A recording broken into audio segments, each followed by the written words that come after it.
নমস্কার বন্ধুরা, চৈতালির হেসেলে আপনাদের সবাইকে অভিনন্দন। আজ আমি পুদিনার শরবতের রেসিপিটা নিয়ে এসেছি। কিভাবে তৈরি করছি তাহলে আসুন দেখে। আমি একটা মিক্সিং জার নিয়েছি। এবার মিক্সিং জারের মধ্যে আমি দিয়ে দিচ্ছি পুদিনা পাতা, চাট মশলা 1 চামচ, ধনে জিরে গুঁড়ো 1 চামচ, বিট নুন 1/2 চামচ, আখের গুড় 1 টেবিল স্পুন, লেবুর রস 1 টেবিল স্পুন, ঠান্ডা জল। এবার এটাকে ব্লেন্ড করে নেব।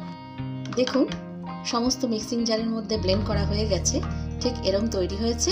এরপরে আমি প্লেটিং করছি। এভাবে খুব সহজেই তৈরি করে ফেলুন পুদিনার শরবত, যার খাদ্যগুণ অপরিসীম। পুদিনা পাতার মধ্যে থাকে প্রচুর পরিমাণে ভিটামিন এবং অ্যান্টিঅক্সিডেন্ট, যা শরীরের ওজন কমাতে সাহায্য করে, হজম শক্তিকে বাড়াতে সাহায্য করে। শুধু তাই নয়, মানসিক উদ্বেগ কমায়।